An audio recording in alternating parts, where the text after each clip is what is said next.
Thank you for joining me at the Janus Oasis. I'm Nola Simon, and I am super happy to have one of my favorite people from the internet. And we are planning to meet in real life, but we haven't done so yet. But Kristin and is an author, and we have connected so well remotely. We've had a couple of Zoom calls here and there, but I adore the way Kristin loves to help people and really put herself out there and share her experiences and just make the world a better place. So thank you, Krista, for making time. Thank you, Nola. As I've mentioned before, you're one of my favorite people. You have long supported my work. I'm very grateful for you. And now watching you create your own thing and really strengthen your brand and put your voice out there, you're a gifted storyteller, such an intelligent, kind, caring person. It is my honor to be involved in one of your projects now because I'm really excited for you and the path you're on. That's cool. And I prefer to invite people who are going to be part of my fan club. So that's great. I subscribe to your podcast. I Yay. have listened. Oh, that's cool. That's good. I'm not really going for like super big numbers. It's more about getting that voice out there. So I'm creating like a digital portfolio, so to speak. And I like podcasting a lot more than I like video. So Mhm. there is video that I attach to this, but I'm not releasing it to anybody. So sorry for anybody who might be disappointed. So the reason that I wanted to have Kristen here, and there are many reasons, but Kristen writes a series of children's books. And the book that's going to be coming out March 10th of this year is actually really special. She's done this whole collaboration with people, mainly from the internet, right? Yes, 10 of the 12 people that are featured in the book I know personally, and one I've met, the 11th I've met. Only one of the 12 people I don't actually know. Oh, okay, cool. And so it's called You've Got Quirks. And essentially what the book is sharing is everybody has a little something that's not quite like everybody else. And it's just sharing stories and experiences about what makes people different and how they've actually lived through that, and that whatever makes them different actually sometimes a lot of times becomes a superpower. And so Kristen, I had volunteered to be part of the book because I have something called Wardenberg syndrome. And so what that means really for me is my hair started turning white when I'm 7. I have different colored eyes. One's blue, one's green, and I'm deaf in one ear. And it is hereditary. So one of my daughters has it, one of my daughters does not. And my youngest daughter is actually similar, except she was actually born with a streak of white hair, and she's deaf in the right ear as opposed to the left ear like me. And she doesn't have the different colored eyes. She has extremely bright blue eyes, which is another symptom of Waardenburg syndrome. But I'd never known anybody while I was growing up with Waardenburg syndrome. So at school, I was made fun of. I was called Granny. When I was 32, for example, when I had my baby, I was asked at the grocery store how I was enjoying my first grandchild. My neighbor, when I was pregnant with my second daughter, she asked me if my granddaughter was going to find it very confusing that I would have a baby while being a grandmother. Yeah. So I was 34.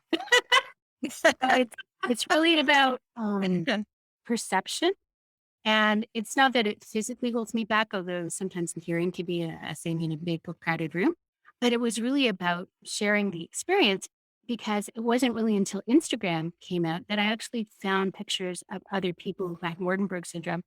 I do have cousins in Germany that have it, but I don't see them very often. So there's a whole community on Instagram, and it was just fascinating to actually like see all these pictures. And I'd never found a community like that before. So I wanted to share the experience and talk about it.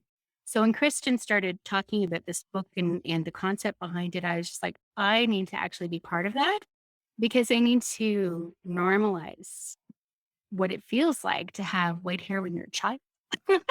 Mhm. So thank you for letting me do that. I think it's very important for people who do have that syndrome. Yeah, absolutely. And what you said really stuck out to me when you said, I never knew anyone like me. Yeah. And that's one of the reasons why I wanted to write this book because there's two things. First of all, you probably aren't going to meet people who have whatever it is that you're self-conscious about, whether that is a family situation like growing up in poverty, whether it's a genetic condition, whether it's an injury that you had that left you without a thumb, who knows what your circumstances. You're probably never going to meet someone with your same circumstance as a child. And you said you were able to find that community on Instagram. We're not, most of us are not having our children on Instagram.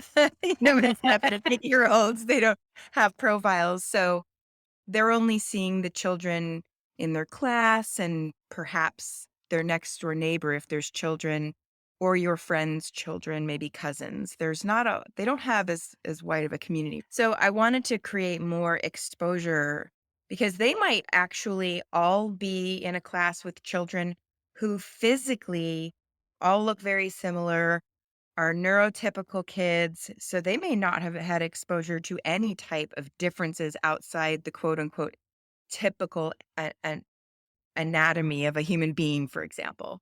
So they will have never met someone like Nick Vujicic, who has no arms or legs, who's in the book. And so I think there are a lot of books for children that focus on what's right with them. I've even written children's books that focus on your strengths and your values and your personality and skills you enjoy. So I've done that. And books about building confidence and dealing with bullying and all of these things. But I've never seen, here's something that's different about you that you actually might have shame, guilt, or embarrassment about. And let's tackle that head on. Let's talk about that. Let's not brush it under the rug and say, you're great how you are. And while I believe that's true, the child doesn't. So I think sweeping it under the carpet really prevents you from getting that confidence message across if you don't address that barrier to their confidence. So Yeah.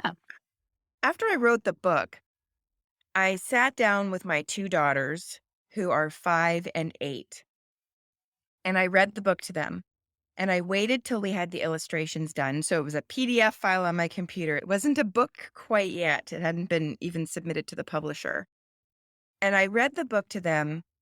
And my 5 year old said, when we got to Nick with no arms and legs, she said, there's nothing wrong with him. He's exactly who he's supposed to be. And I was like, wow, I just love that she gets it. I didn't say anything about him or put anything in her mind. That's just the conclusion she came up with. And then my 8 year old daughter said at the end of the book, she had a lot to say, but she said, I really relate to, was his name John? And I said, did you mean Jake? And she said, yeah, I really relate to him because I have tics. He has Tourette syndrome, Jake. And a light bulb clicked. I had known that my daughter had tics because she's had them. She's 8 now, and she's had tics for at least 4 years. I think she was around 4 when she started having tics, and they change and they rotate. She has a new one now. And then we always have these new ones joining the family, but we've never made a big deal about it. It's just these tics are something that she does, and I've talked to her about them, that it's not a big deal. Yeah. And but I never made the connection that she might actually have Tourette's syndrome. And now she has 2 or 3 symptoms of that. And so it's interesting because it helped me as a parent connect some dots that I had never connected before. I just written this book until she said, I identify with him. Yeah. No, it's incredible. I remember when you wrote that story initially, it was just like, that's just within your own family, right? And what's the impact when that book gets distributed and other people see it and how they relate? And I think that it's just got the potential to help so many people. And I'm really looking forward to seeing the impact. You've had a few people read it and say that the children are really, it's really resonating with the children and it's really giving them a voice too. And I think is it driving empathy too and compassion? Oh, absolutely. I think that's a huge one. It's also creating conversations that parents don't tend to have with their children. I guarantee you that my parents don't know the things I was insecure about as a child. Yeah. I guarantee you I have a hemangioma on my foot and my toe is twice the size. in terms of the diameter. Right. Less so now that I've changed my diet because it's prone to inflammation, especially when I eat dairy. But I Mhm. had inflamed blood vessels and I was born with it. It's a congenital thing. But when I was a child, I was very avoidant of going swimming, um, Yep. pool parties. I did not want to be barefoot in front of children and have them. What's wrong? Because people always, even in adulthood, people would say, "What's wrong with your foot?" Yep. And as an adult, I wear flip flops everywhere. I don't even care anymore. But as a child, it was, and I don't think my parents had any idea how like traumatizing it was for me to go barefoot in front of people. Yeah. But I never had an opportunity. It didn't occur to me to have a conversation with them. I don't think that when children are concrete thinkers, I don't think they say things like, I really should have a conversation with my parents to help me deal with this situation. I don't think kids really tend to think about that. Maybe some sort of acute situation where they're getting bullied, yes, but not something that is perpetually embarrassing. So you have kids that maybe stutter, or I think when there's something that's prominent, the parents proactively probably address it, but there Yeah. are a lot of hidden insecurities. And I don't think that children proactively talk to their parents about those things. So I Yes. think that parents are going to get a lot of insight into their children, and that equips them to be able to have confidence building, confidence promoting conversations with their children and share their insecurities they had as children growing up, and now be able to demonstrate, yeah, not only do these people you don't know in a book have they got past it, but Yep. let me tell you my story. Yeah.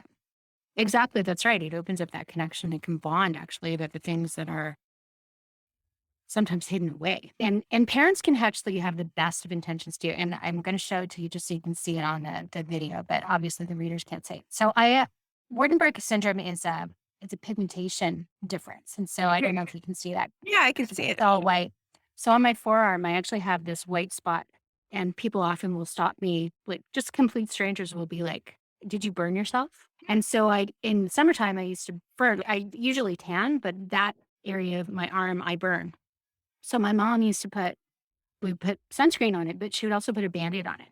And so it surfaced it and made it look like a problem, whereas it wasn't really. She was really just trying to protect me from skin cancer. But Right.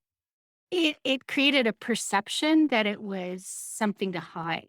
Mm, So sometimes it's more about what people can actually be afraid of about being different. And so my younger daughter was born with that too. Her right leg, the bottom of her right leg, it looks like she's being dipped in milk. Right now, obviously, even if I had the inclination, I can't cover her entire leg. But it's as she's gotten older, it just lends more, so it doesn't even stand out. So she doesn't have that same experience like I did. my So daughter has something similar to what's on your arm. okay, She has a discoloration as well. yeah. I sometimes I explain it to people, it's like a reverse birthmark, right? So Yeah. often they'll know like that, like the strawberry spots, or they'll be familiar with that and how that impacts people. And I'm like, this is like the reverse. And people relate to that explanation better. Sometimes you don't want to actually explain Wardenberg syndrome. I did actually have a doctor walk in once, and he walked into the room. I couldn't see my own doctor. He walked into the room and looked at me, didn't say my name, didn't say hello to me. He's like, cool, Wardenberg syndrome. I'm like, do you customarily address people with their syndromes? Oh my goodness. Yeah, I know. Yeah, and he's an interesting personality. My daughter's patch is quite large, but it's in a place where you no one will ever see it. Yeah. She has to Yeah. put her pants on to cover it, so you That's see okay. it, but it's definitely there. But it's interesting because it might create an embarrassment for her Yes. as she gets older in intimate relationships, we'll just say. Right. Yeah, exactly. But I think that talking about it takes away the power of that, Mhm. right? Yeah, that's at the back of it's interesting because I tell a little story in the discussion questions, the discussion ideas. I didn't want to create anything formulaic at the back of the book, so it just says ideas for discussion. And Yeah. it just makes a few points and notes at the back of the book. And I tell a brief story in there about Davis, who was a high school student. I think he's college age now. when I started, it was a senior, I think, Mhm. and he has a stutter. And his mother is the one who had the idea for me to write this book, Nicole. Oh, And she cool. said, "What if you wrote a book called You've Got Quirks?" She even came up with the title. So I told her, I said, "I'll do it." And so I dedicated the book to Nicole. That's why. And Davis, I tell just a very brief part of the story in the discussion questions. So to your point, when he started the school year, the teacher had everyone go around the room, say their name and what they preferred to be called. And so he said, when they got to him, he said, "My name is Davis. I go by Dave, and some people call me Davis."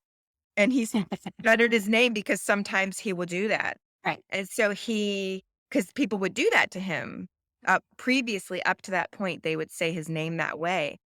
And the moment he did that, no one ever did it again because once he put it Yeah, forward, it lost its power. exactly. That's right. And that's where it's like fear, facing shame, for like full on going forward. Like it takes away that power. You have to own it. I've found that. I've found that over the years as well. What I'm most proud of about the book, though, is the inclusiveness of it. I was very Yeah. intentional in how I chose the people for the book. There are 6 women and 6 men. So of the 12, there's both representations, equal representations of gender. There is a mix of medical conditions versus socioeconomic conditions. So we have people with vitiligo and Wardenberg and on the autism spectrum, but we have somebody who grew up as very tall and skinny as a boy and how that affected him being the quote unquote nerdy, tall, skinny boy. We have someone who grew up with being a bit overweight as a child and somebody who was grew up in poverty. And so we have a lot of different, it's not just I was born without arms or legs, which we've included in the story, of course, Yeah. but also people who grew up with very common situations like growing up in poverty. And the other thing is it's also very diverse in terms of the backgrounds of people. So I have people who are Caucasian, people who are Latino and Latina. I have an Asian person in the book, African American. Actually, the woman who with vitiligo is from Toronto, I believe. Okay. Yep. Winnie Harlow, the supermodel. Right. Yeah. That's right. I've heard of her. Yeah. And So I tried to also have kids not only see themselves in the types of situations, like you might not have Wardenberg syndrome, but right. you might have a genetic condition. And so you relate to that. Or you might not have grown up poor, but you may have grown up as a single parent family where everyone else in your class, their parents were together and you were the only Yeah. child in the class who just had one parent in the home or something like that. Yep. So you can still see yourself in those situations, but I wanted kids to also be able to see themselves in the actual people telling the story. So I'm really proud of that as well. There's a mix of people of color as well as Caucasian people. Yeah, no, that's great. Any commitment to diversity and inclusion is a good thing, right? So it actually makes me think, do you think that there's a possibility, and you probably won't know until the book's released too, but is there a possibility to extrapolate that and actually write something for adults and what they learn from these interactions with their children and how that actually influences them as parents, but also then translates over into like the work that they do with their corporations? Because there's all this focus on diversity and inclusion, and a lot of it is lip service. But it's if you're taking the learnings that you're actually learning, like in your family, and then learning how to have those conversations, do you think that there's potential to really take that wider? I think you should write a book like that. No, I Whenever think it's on my list, right? yeah. It's an excellent idea. It's a starting point with the book in having the conversations between parents and children, but then if there was some research done or focus groups done with people who had read the book and had those conversations, what kind of resources could come from that, which I think would be hugely beneficial. Yeah. I have made a career decision to focus on I've chose the children's book path going Ah, cool. forward. So historically I've written 5 books for children and I'm on my 7th for adults. So it's not exactly even with the 12 books, but I have realized that I actually prefer writing books for children than for adults. And I will tell you why. There are several reasons. Number one, I can turn around a book faster and make an impact faster. It's a much longer process writing for adults. And the second reason is I find children are more open minded to possibility, to change. They're more Mhm. pliable. Yeah. They're more open to the messages. They don't level barriers the way adults tend to. I can't ever do that so I feel also that parents will invest in their children before they'll invest in themselves.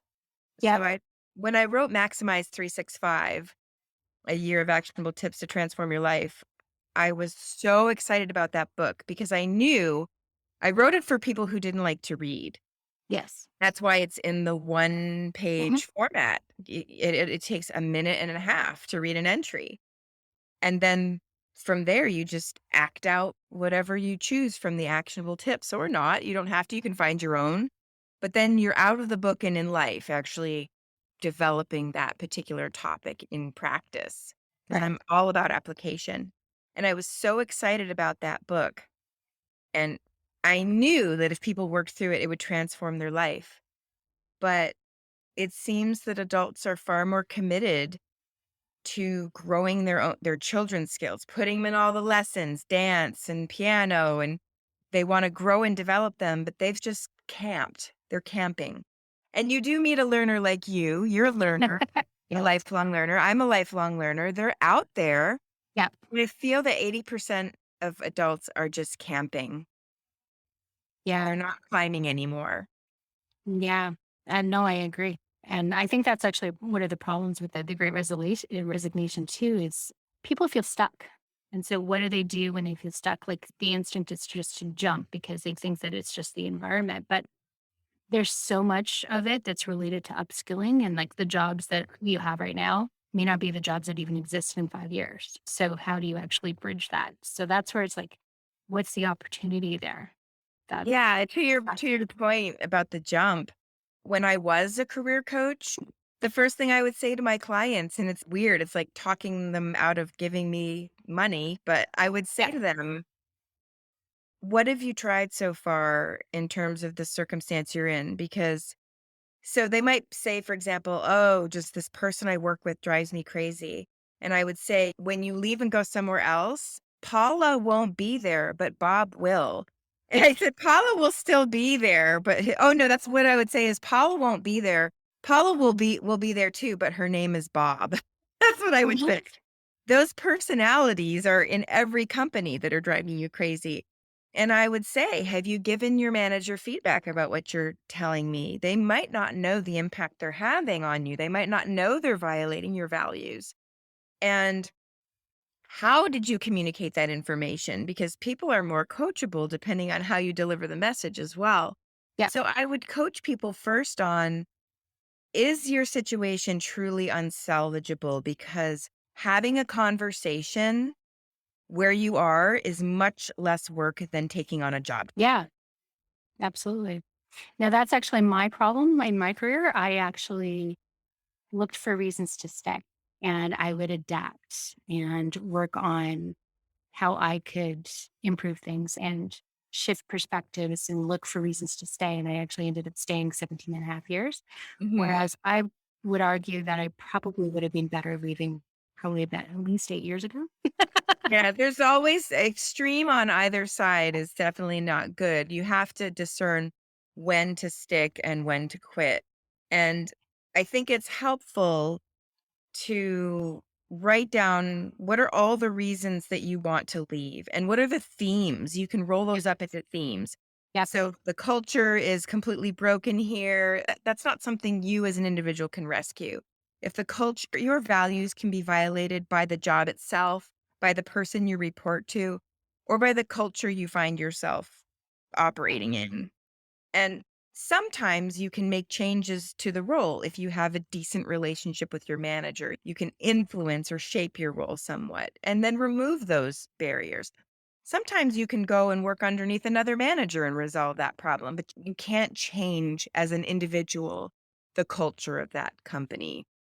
So when your values don't align with a company's culture, the answer is leave, because Yeah. you're not going to change. You can't change your spouse, one person, let alone a collective of 5,000 people or 20,000 people or even 100 people if you work for a small business.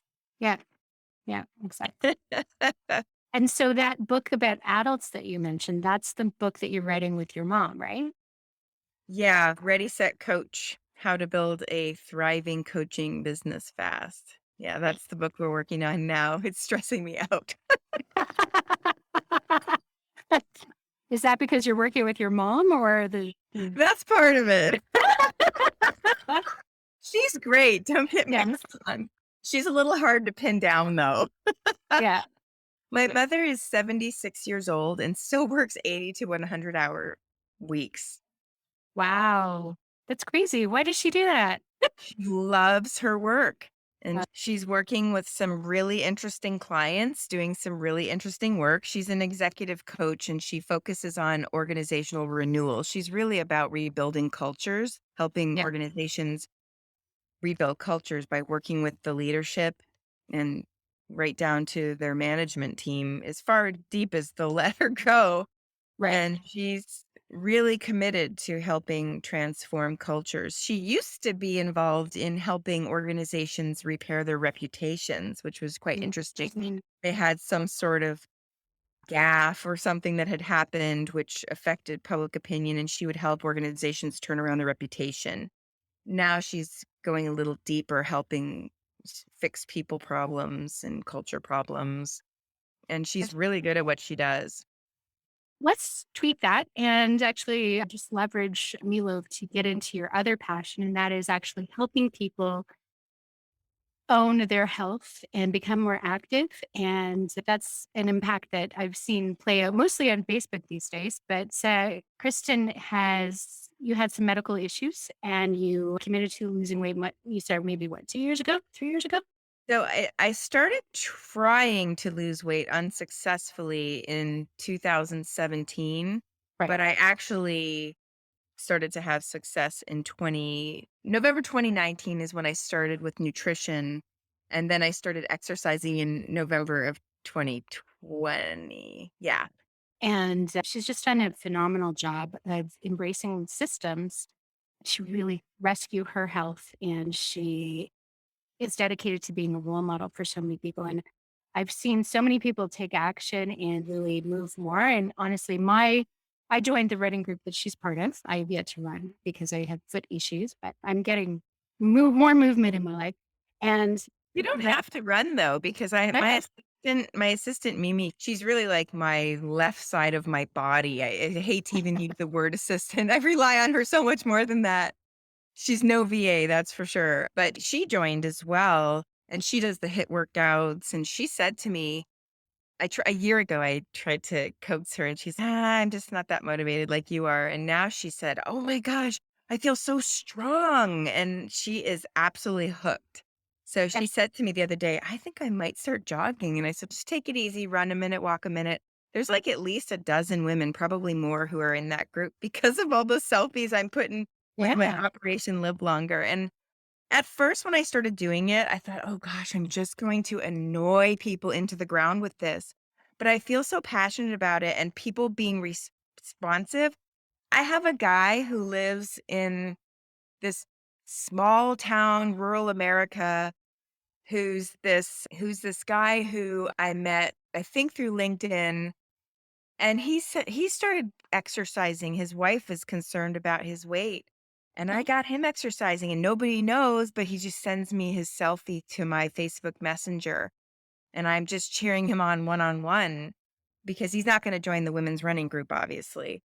Um, There's a men's one. Did you know? I did know there was a men's Yeah. group, but he's not going to join that either. No, my husband wouldn't do join that either. So Yeah, I tried to get my husband to join and he just was not interested. I'm really passionate about this, and people come to me and say, "Why don't you write a book about this?" I would never write a book guiding people in health. I am very respectful of expertise. yeah, I don't respect when people hang up a shingle about there's plenty you can learn when you're doing it. That's yeah. fine. But when you have to have a specific medical or health expertise, I'm not gonna hang up a shingle and start doing surgery either because it's dangerous. I started having heart arrhythmias doing keto. yeah. I did not know what I was doing, and people are just like, "Oh, do keto." And so I was like, "Okay." And the first time I did keto, I lost 22 pounds, gained it all back and then some. I was actually ended up being heavier because it jacked my hormones up. It jacked my body. Jacks your body up. And so when you stop dieting, your body puts a punishment tax on top of it. I feel, I'll teach you to do that to me. But the second time I did keto, I did it for 30 days and I had chapped lips and I had this thick red line. I looked like the Joker, Heath Mm. Ledger's Joker. This thick red rash around my lips and my lips were so chapped and I was drinking tons of water. And I thought, I don't understand why this is happening, but any diet where this happens to my body can't be good for me. And I am convinced now that doing keto is what led to the health problems, the heart problems that I had. Right. Because they cropped up just at the time had been doing that for six Yeah. months or whatever. So I will never diet again because the diet culture is absolute trash. I'm very lucky that I didn't have a stroke or a heart attack because what caused the chapped lips is apparently when you do keto, it screws up your electrolytes. And Oh, really? yes, and because my electrolytes were so screwed up, that's why my lips were so chapped. Now that might not sound like a big deal. Oh, whatever. Oh, electrolytes are no joke. But your electrolytes are what fuel your sodium potassium pump in your Yeah. brain, which makes your heart beat and your lungs breathe and your brain fire. There's Yeah. no life without electrolytes. So Yep. I was in very dangerous territory. And so now that I'm under Carrie Adams' tutelage with her group that she runs, I just point people there because I'm not about to cause someone to have serious health problems giving advice that I am not qualified to give. So I'm not interested. People are like, you seem so passionate. Why don't you just do this for a living? No, I'm just going to point people to the experts and Yeah. I will be their testimonial. Yeah, absolutely. And I love the way that you do that because I've seen you do that with other things too. As as being a more extreme example, but you're all about supporting people in their areas of expertise. And that's what makes you such a generous person on social media. Honestly, it's part of why I started following you. And you're really just helping amplify those messages and acting as a role model. And that testimonial is just, it's part of who you are. I used to think that I was just trapped in this declining health, and I had a lot of reasons, all external to me, of course, but all outside of my control, I should say. But I leaned heavily on my age. I'm going to be 51 this year. So I was 48 when I started my health journey. Your metabolism just crashes when you're my age. That I used to say that all the time. Yeah. And the second thing I used to say is, well, I'm an indigenous person and look around. We're shaped like apples, all of us. That's our body type. And Right. not even really thinking through that indigenous people struggle with diabetes and obesity largely because they eat a Western diet of grains. And that's not genetically how indigenous people ate. And Right. so wheat was not something that my people grew. It was beans, it was corn, it was not wheat. That was Right. not something that we ate. And of course, once indigenous people were placed on reservations, they were given flour and lard and these things to make that fry bread that people attribute to Native American culture. Yep. Going the fry bread, that's Mhm. terrible for us, and that's not something that's even indigenous to our culture. It's what they made do with the government staples that were dropped on the reservation. Yeah, It's there's a not whole did systematic Mhm. underlying issue that Yeah, and then the third contributes. excuse I had was that I had 2 children in my 40s. So, Yeah. okay, I've had children later in life, so just forget it. It's impossible for me to I'm gonna be just lugging this 50 pounds around and having I guess I'll just have knee replacements and I'll walk with a cane because my back and my knees were really getting beat up from it. Yeah. And I just said one day, "I'm just tired of this. I'm tired of being sick and tired." And I went to the doctor, and the doctor was like, "Okay, we have to take you off of this medicine now because your heart issues with your blood pressure won't, you can't take this medicine or you're going to have a stroke." And I'm like, "Okay, this is getting ridiculous. I need to take control of my life." Yeah. Because my brother-in-law is a doctor and he told me, he said, we're not really trained to teach people health promotion. We just put Band-Aids with medication, and he said the Yeah. reason is because people aren't gonna do it, so we have to do an intervention that will get an immediate result because 'cause they're not gonna take the time to do the right things to get healthy. And I thought, "Well, you should at least tell people, because I don't think people know what healthy eating is, because I used to tell people I ate healthy. I don't understand why I'm overweight because and I wasn't in the overweight, I was in the obese category. But I used to say I don't understand why I'm overweight because I ate healthy, because I wasn't eating donuts and cake and but there's a whole mindset. The mindless eating was a huge thing for me. If I actually journaled what I ate during the day, I'd be like, "Oh no, I didn't even remember eating all of that stuff because I put it in my mouth mindlessly." When I would make my daughter's lunch for school, because my other daughter wasn't in school yet, Right. I would eat 7:30 in the morning making her sandwich for school, and I would take a big slice of Havarti cheese and eat it. Well, but then I would eat breakfast on top of that, and then during the day, like the mid-morning, I would eat another piece of Havarti cheese because I love Havarti cheese. And while I was actually making lunch for myself, I'd be so hungry, I would eat Havarti cheese again and then make my lunch and then eat that. And then in the afternoon, I'd eat another piece plus whatever snack I had. And then while I was making dinner, I would snack because I would be hungry and then I would eat dinner. And I actually calculated that all of those slices of cheese every day, first of all, it raised my cholesterol. Yeah. My cholesterol was terrible when I went and got my blood work done. But second of all, it was 525 calories Just from cheese. on top of my meals Yeah. just from cheese. Yeah. And you surface that with journaling? Yeah. Yeah.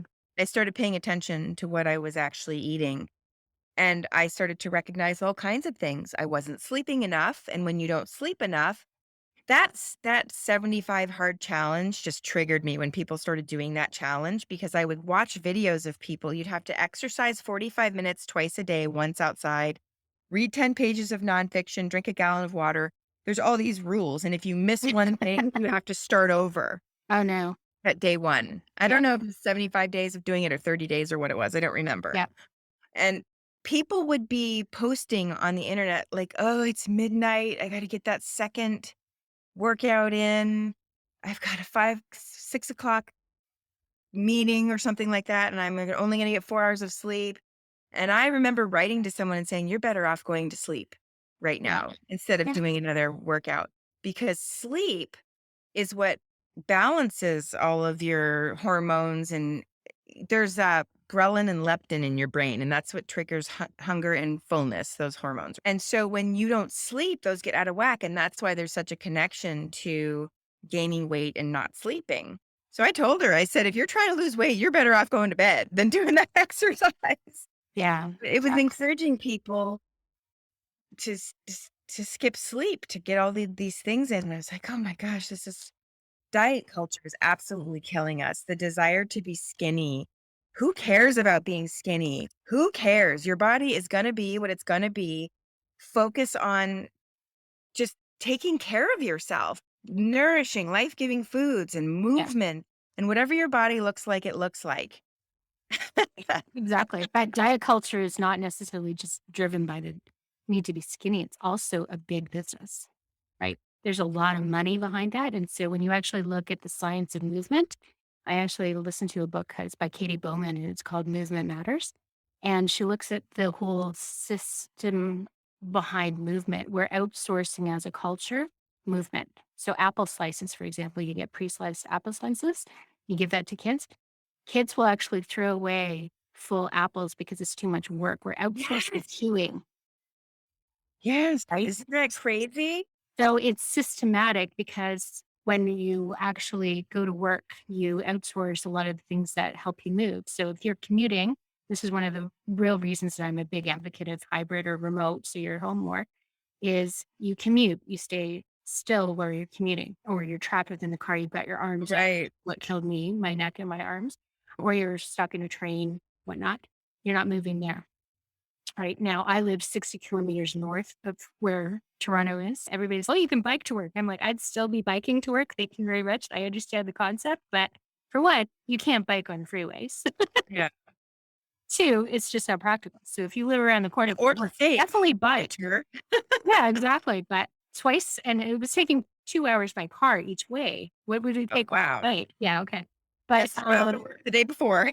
exactly, that's right. It's like good thing. So, like, you're stuck commuting, then you work 8 hours, and then you come home. So I was working, like, 14-hour days, and what how did I move during that day? Yeah. You're outsourcing things. So you outsource yeah, I was paying somebody to clean my house, yeah, Yeah. shovel snow, take my dog for a walk, Mhm. right? All of that is movement. Yeah. Whereas if you work from home, you work remotely, you work hybrid, you can actually input movement throughout your day. That's actually why I got a dog because That's how I've been able to stay fit, honestly, to your point, is yeah. because I work from home. I can run in the morning and I'm gonna do yoga after you and I talk. I wouldn't be able to do that if I was sitting in an office, to your Right, point. exactly. And but there's a whole culture and a structure of that in office too. Like we used to have a VP, her office overlooked the path that people would take to actually get to the building where the actual corporate gym was. And she would note when somebody walked over, and then she would note when somebody came back, and then she would contact their manager and say that they spent too long at the gym. Oh my goodness. And it's a That's little unbelievable to me, like, that kind of gym is gonna make that person's brain more productive, to contribute more to the organization. They had a major problem with sick call outs because it was a call center, Yep, and everybody sat on their butts all day, yep, wired to their headphones, and we had a real obesity problem in our call center. It was yep, because their jobs were so sedentary and they really couldn't, because there was a queue that would put calls into their headset yep, when they were on shift. So they couldn't just get up and go walk around because absolutely. you'd have a missed call and they would get docked for that. And that's the monitoring part of it as well too. That's why I'm really big on talking about presence indicators too, because it's like if you've got presence indicators on Zoom or whatever service you're using to be remote or hybrid, people are tracking you. It's like the office version of poking your head out to see where somebody physically is. Mhm. So in a call center, you have that experience too. People had to track where they were. So you would have to log off, you would have to enter codes to say that you're going to go to the bathroom. Like, when you're being monitored to that extent, you're going to move less, Mhm. and it's all systematic. So there's a lot of things within society that restrict movement, and I think people feel bad because they don't move, but you're fighting against systematic forces, Yeah, and I don't think enough people talk about that. So that's true. The monitoring thing, don't even get me started on that. you don't walk away from a call center without having really strong opinions about monitoring. Yeah, I was a manager of a team of 31 agents that were taking calls, and they wanted me to be more so of a monitoring manager.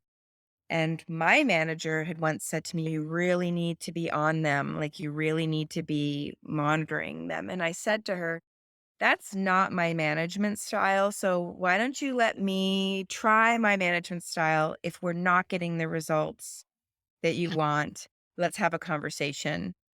And that conversation never had to happen. I was probably one of the few managers on that floor. There was 100 managers of those teams because there were so many different teams. Yep. And it was a very paternalistic culture where we were the adults, the managers as the adults, you were the children. Yep. It just the way that they would talk about their employees Yep.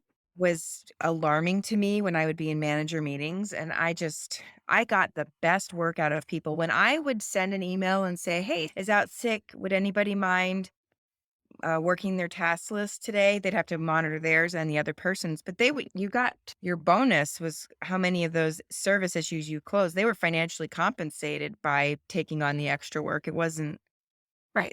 it would financially benefit them. But I remember before when we had a different leader doing that on the team, and she would send out an email asking people to do that. Like you would get crickets. Nobody would step out to volunteer for anything. And when I would do it, I would get so many emails, like 5 emails. I'll do it. I'll do it. I'll do it. I couldn't, like in 3 seconds, I had the shift covered because Because you think I you're was good to work. them and they were good to me. And if they Yeah. had an opportunity to show me that they appreciated me, they took it. Yeah. It makes such a difference. Just honestly having that mindset to say thank you and acknowledge your heads and tails above every other manager. It blows my mind that people still fail to understand basic human motivations and demotivators Yep. and really think that their approach will work. Yeah. But it's also interesting. They also try to outsource this. I'm not sure if you come across these systems and they're designed with good intent, but there are systems out there that when they put them in place to actually think, you can actually log in and write a little thing about why you're thanking this person, rewarding them. You get enough points, and then you can actually exchange them for gift cards or books or whatever it is you want. But what happens when you implement that in a company that has 40,000, instead of getting like recognition that, is an email to you and CC and it goes up the management chain, it's buried within 40,000. So how do you stand out when it's all centralized? And so the more you try to streamline it and, make it happen so that it's more reliable, the less personalized, the less intimate it actually feels. And so Yeah. I find that corporations are coming at that the wrong way as well too. Like those thank yous are going out, but it also comes with a proviso that you can't put it on social media because why would you actually want to give somebody personalized attention? So you're not allowed to share it. Hmm. So the only person who ever sees it is you. Okay. You want to talk about your achievements, right? It's nice to be able to say, hey, I got thanked for that. They're shutting that conversation down too. Humans will always find a way around things too when you're talking about the Yep. system you put in place. Yep. So when you have chat. I remember I worked in an organization and managers would pay attention to when you went away after 5 minutes, and Yep. they would have it set so it was 5 minutes you went to away status and you couldn't change that as the end user to Yep. show away at 30 minutes or whatever. Yep. And people would say, "Hey, would you come and shake my mouse every 5 minutes for me," like to their neighbor in the cube next to them. Yep. Or they would talk on their cell phones or be on Facebook and just shaking their mouse. They just start shaking their mouse. Like, You people too. will always find a way around things. Yep. There's actually I was reading about because there are monitoring systems that are being put in place now to monitor remote workers, and this guy actually created and tried to patent a device to actually move the mouse that will foil the tracking systems. But do you know how they're getting around that? They're now taking pictures, Yeah. forcing the laptops to take pictures of people. But if you look at that's again shutting down movement. You have to be in front of your laptop. You can't move. Mhm. So even if you wanted to take a walking meeting, for example, you can't do that because the systems that are in place to monitor you are restricting your movement. That's just oppressive feeling to me. I'm Right. just I know. ah! I know. It's like, thank goodness you work for yourself, right? Yeah, I always joke when people will say, "Hey, we're thinking about doing this in June. Do you think you could come or do you wanna come for coffee on Friday?" I always say, "I have a really nice boss. Yeah, I can do that with a nice boss." Yeah, exactly. But it's like when people ask me, or do you want to go have a job? And I'm just like, let me think about that. No. To me, my Right. freedom, my autonomy matters a whole lot to me. Yeah. That's really why I left. I had a lot of ideas when I was at corporate, and I just feel like they weren't ready for some of them. Thank you. Yeah, and I came up I put this whole proposal together that we should do Clifton Strengths with every new employee and help them see how their strengths would connect to their role, Yep. and then teach the managers how to coach them to their strengths Yep. and have conversations, strengths-based conversations, because the Mhm. data from Gallup shows that strength interventions have huge effects on the bottom line. I calculated what it would cost based on the new hires we had coming in, Yep. and the cost to do that intervention was less than the cost of turnover of one employee per year. It's a Yeah. 5,000 person company, and they That's still said crazy. no. And that was the basis of UMAP, right? Yeah, I was doing that work already. UMAP was quite an evolution because I've been using assessments. I started using Clifton Strengths in 2004, just with teams and stuff like that. And I had been put through assessments at quite a young age. I was 19, I think the first time my mother put me through a personality assessment and debriefed me. And so I had a very strong understanding of myself and others at, in my first job in the workplace, having an executive coach as your mom. Yes. And it did not advantage me in some ways because it was threatening to a lot of my managers. Hmm. And but it did advantage me in that I never really ended up in jobs that I couldn't do well because I knew myself very well and I knew what to avoid. So I always was a top performer in every job I went in because I aligned what I did well to what I went after. But it got harder and harder to be able to be happy in the corporate world, understanding myself and people the way I did through the tools that I used. And Yep. because as I got older, my managers got younger, had less life experience, and it was just, Yep. it was hard. And I don't But have any problem reporting to someone who's young because I can learn from them too. right. But it just created a set of problems.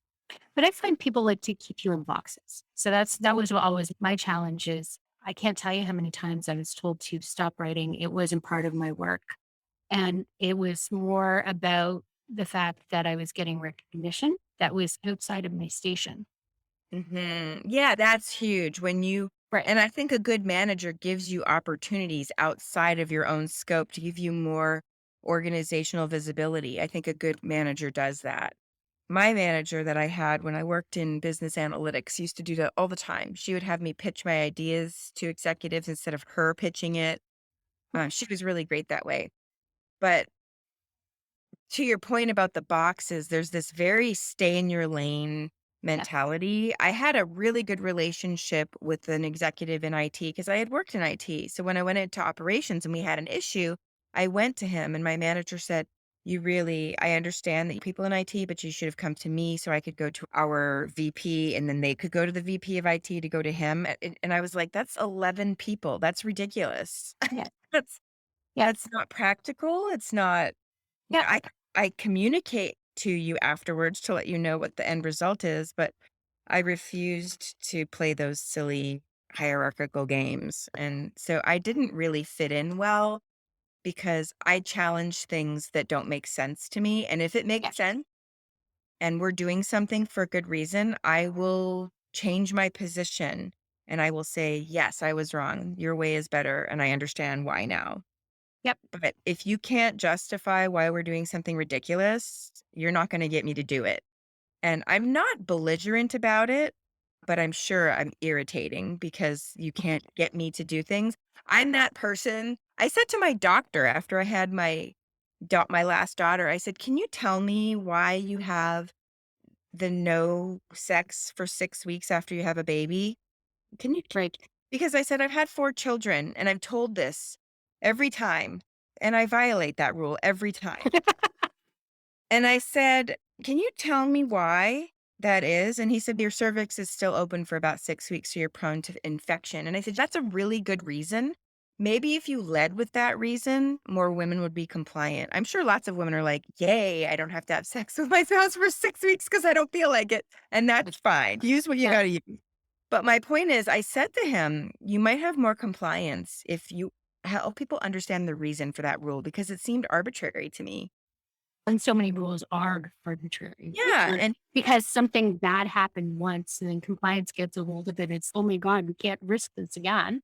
Right. All of a sudden, you have all of these rules that are designed to prevent this one thing that probably will never happen again. That's Yeah, well, I hopeful. think a lot of people forget that they think because we're in authority, because we're the executives who've designed these policies, because we're the doctor, because we're whoever you are, Yep. because we're the authority, people will do as we say. And how much have you learned about if you're not a parent for sure, if you think that way, 'cause the minute the minute you assert your dominance or your authority over your children, unless they're a submissive personality type to begin with, they're gonna do the opposite Yeah. of what you say. I was a very dominant child, and the way to get me to not do what you say is to tell me I had to. That was the trick. Yep. Yep. Me too. Honestly, it's like you tell me what to do, it's probably guaranteed I'll do the opposite. Yeah. So with my daughter, who's both of my daughters are like me that way, just very self-directed. My 8-year-old, what I had to do with her was come up with options and say, okay, we're going to have breakfast. Would you like to have, or you can have cereal with fruit, or you can have toast with fruit or eggs. Yep. What's your choice? And so I would give her guide rails and Yes. and give her choice within those. And it reduced the battles. My husband took a little longer to figure that out with her because he would say, "You're gonna do this or you need to do that." And I'm like, "Oh, honey, that's not good." I wouldn't say that in front of her, but I'm like, you can't take that approach with her. You're Yeah. gonna just be going back and forth. Yep. No, I think parenting is a great place to actually learn more about leadership. Oh, absolutely. And I think it's Louise Reed, whom I adore. Okay. Um, Yeah. she does executive coaching and she uses children's books for principles in her executive coaching, to your point. Yes. Yeah. And that's where I do think that there's an overlap with what you can learn from children's books and business books. So I think your development of all of that has been very fascinating. Yeah, well, there To are loop that universal back. truths. There are universal truths. And Exactly. anytime you can tie your storytelling to a universal truth, that's when you're going to get people get movement, right? Exactly. Yeah, that's right. Perfect. I will make sure that in our show notes, we've got all of Kristen's contact information. LinkedIn and Twitter, Instagram. Okay. Perfect. We'll put that all there. We'll put links to Kristen's book. And in Canada, any bookstore can actually order Kristen's books. So like all of what, 12 now, you said, are available through Ingram's There's books. 11 So that are out in terms of pre-order. oh, right. My 12th book is not coming out till later this year. That's right. Yeah. So any bookstore can actually order. So you really just have to, you can take the information and ask the bookstore, but Amazon.ca, Indigo Library might have them available as well, or chapters, whichever you happen to have around. And otherwise, you can actually order it. And we will put in a link for You've Got Quirks. It's a, what, a 10% discount? I think it's 15. 15% discount if you order it directly from the publisher. Oh, okay. Perfect. And we'd love to. That discount lasts until the book goes live on March 10th. Okay, so perfect. So if you order for between now or whenever the podcast is actually released and March 10th, you'd be able to get that Yep, discount. even if you order it March 9th, you're golden. Awesome, perfect. And be sure to write reviews for Kristen so that she understands the impact it has on the kids in your life and those conversations that you've been able to have. Reviews are like the lifeblood. And one tip that I'll give you too is if you actually put them on Goodreads too, Goodreads actually indexes on Google search. So you'll actually move up in Google search when people search your name. Mhm. Oh, and that helps authors as well too. So definitely write those reviews. Thank you, I appreciate that. Yeah, no problem. Anytime. I mean, your writing is how we met. So Yeah. Yeah. I know so many authors now. It's actually a really cool thing that I never really expected when I was a kid. When I was a kid, I never knew any authors, and now I'm probably connected to, I don't know, 200. So it's cool. Yeah. Yeah, that's awesome. Thank you so much for joining me today and being so generous with all of your advice. I'm happy to have been here. This was great. Awesome. Thank you.